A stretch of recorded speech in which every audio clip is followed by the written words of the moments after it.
October 5th, 2003.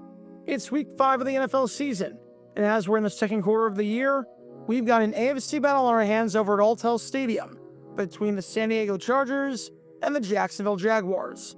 Oddly enough, this is the first time these teams have ever met in a game. It's funny, because in 1976, when the Seattle Seahawks and the Tampa Bay Buccaneers joined the league, the NFL made it so that the expansion teams would play every team once within the first 2 years.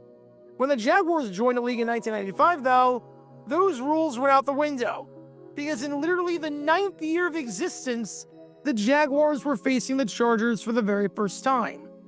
Unfortunately, it didn't come at the best of times for either side.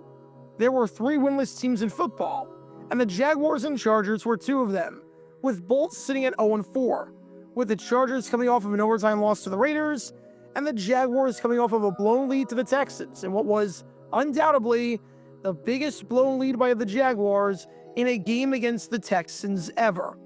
And what's insane about this game is that you could tell why both teams were 0-4, because the amount of dumb decisions made during this one is too high to count. There were at least 5 or 6 episodes of dumb decisions I can pull from this game alone. I could seriously devote an entire week to just different episodes of the show from the exact same game, and I wouldn't run out of content.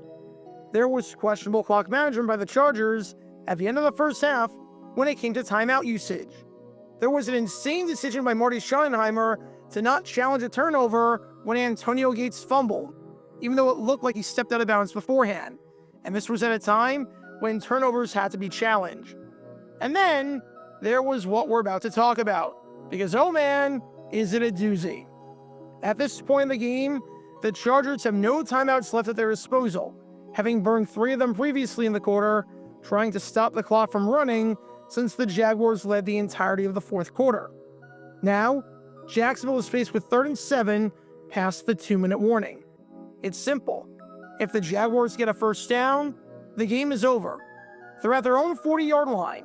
If they can get just 7 yards, they will win for the first time all season.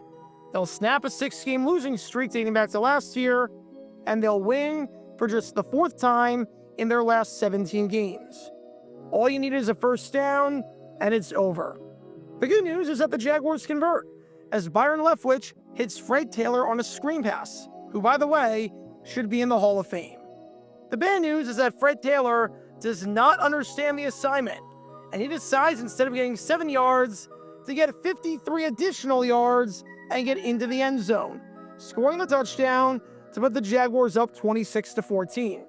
Again, the Chargers had no timeouts left, so if you got the first, you could just take some kneel downs and win it. However, by scoring the touchdown, the Chargers are guaranteed to touch the ball and get it back, and their odds of winning are not 0% anymore, especially with the onside kick rules being the way they were back in 2003.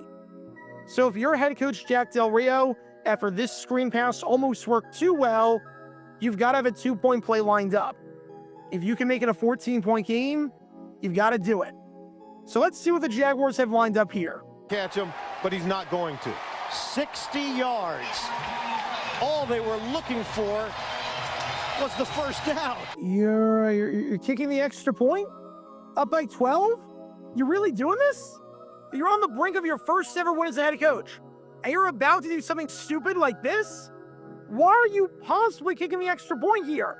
Why are you possibly kicking the extra point? If they got the first down, the game was over anyway. Instead, it turns into a 60-yard pass and catch. Yeah, this won't come back to bite you in any way whatsoever. I'm sure of it. Probably from that hit from Darius. 25 seconds left. Breeze on the run, throwing. Back of the end zone, it's Boston. Touchdown, San Diego. Second of the day for David Boston. Oh God, this is actually happening. Oh God, this is actually happening. Stay calm, stay calm. This is actually happening.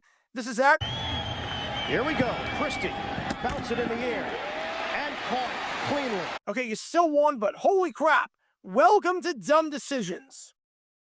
Before I break down what happened here, this whole series is about taking an in-depth look at decisions made during games that were clearly awful from the start.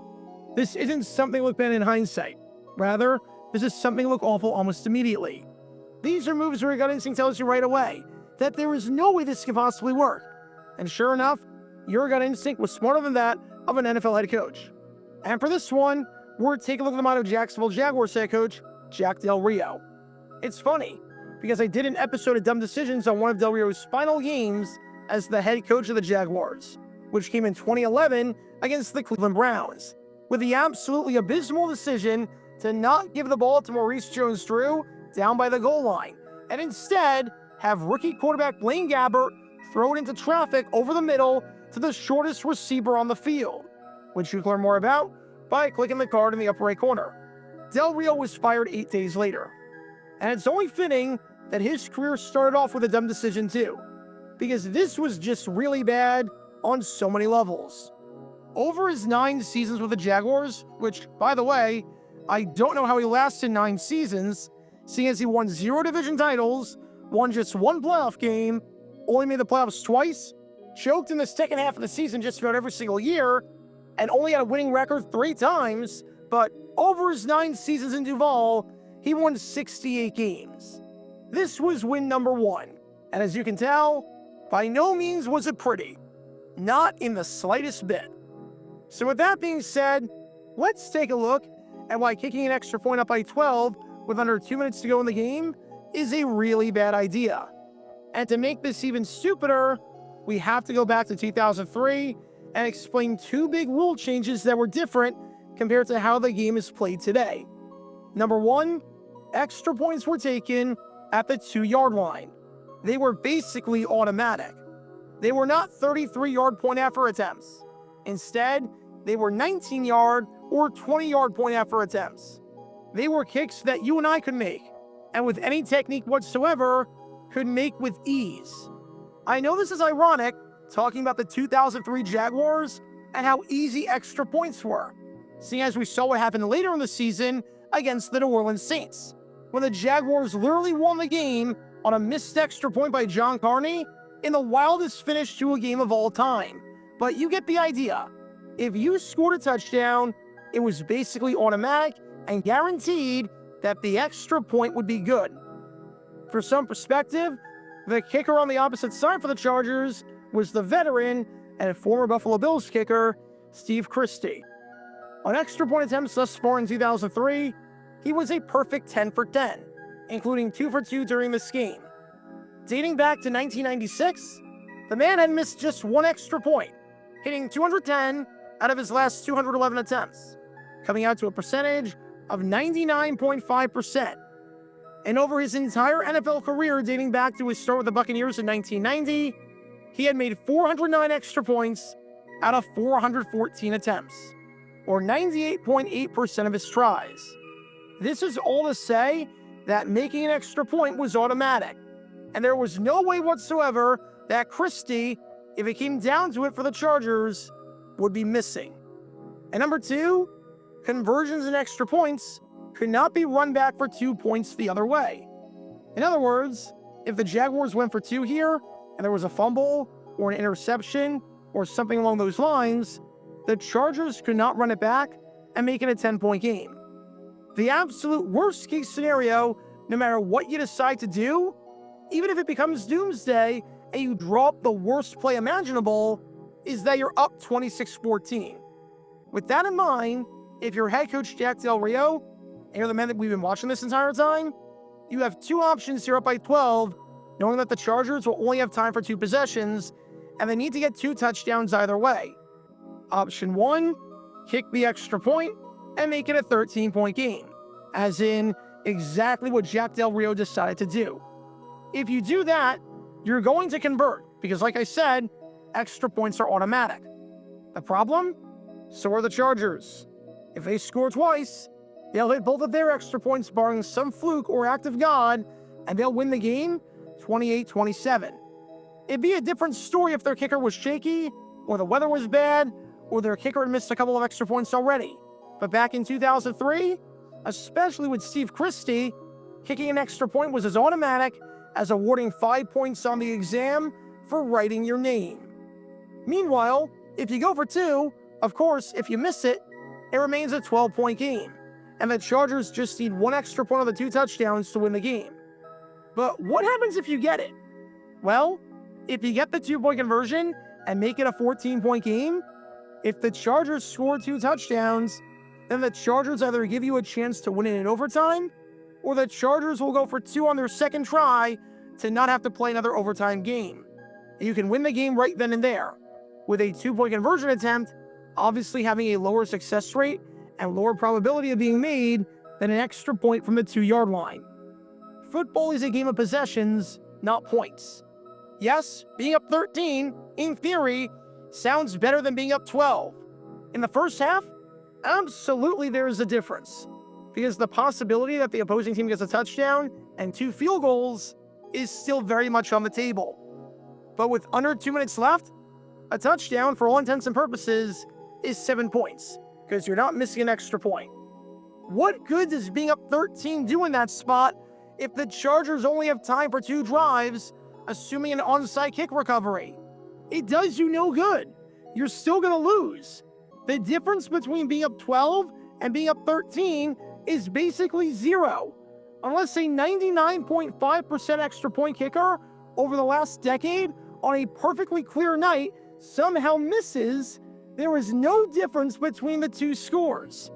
But the difference between being up 12 and being up 14, that's massive.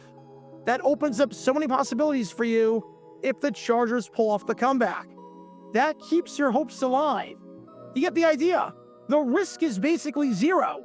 Seeing as it can't get returned for 2 points the other way, and seeing as the extra points are automatic, and seeing as the number of opportunities for the Chargers to possess the ball remains exactly the same, and the reward is immense. But Jack del Rio didn't recognize it at all. This man right here was completely clueless as to what the situation called for, and no one asked him about it in the post-game press conference, which I get, seeing as, number one, the main story was the fact that he got his first win, as did rookie quarterback Byron Leftwich.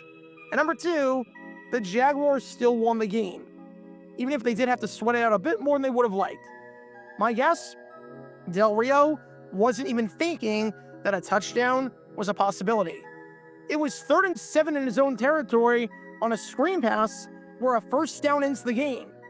He wasn't even thinking about the idea that Fred Taylor, as good as he was, could somehow get free and bust one loose for a touchdown in one of the most electric plays of his career, even if it was pretty dumb on his part to try and score. And that meant that he instinctively sent out the special teams unit for the extra point, not even recognizing the score or what was going on. That's the only logical explanation for why Jack del Rio kicked it here. It's a dumb explanation, and it doesn't absolve him of anything, but my guess is that he thought a touchdown here was so improbable that he wasn't even paying attention. And him not paying attention almost cost the Jaguars in a big-time way. So what did we learn from all of this? Up by 12 points in the 4th quarter with under 2 minutes left? Don't kick the extra point. I don't care what the situation is here. I don't care if your kicker hadn't missed an extra point since he was in the womb. I don't care if your quarterback died in a marching accident. Just don't kick the extra point. There is no difference between being up by 12 and being up by 13 when the other team needs 2 touchdowns either way, especially under the old rules format. The risk-reward is not worth it compared to the risk-reward of being up by 14. 2 points is greater than 1, but not all points are created equally. And here is one of those moments, because these 2 points mean a heck of a lot. And just because you won your first game as a head coach doesn't mean you have any idea as to what you're doing. Because when all these elements are in play, you can't exactly be surprised when this play backfires. Talk about a dumb decision.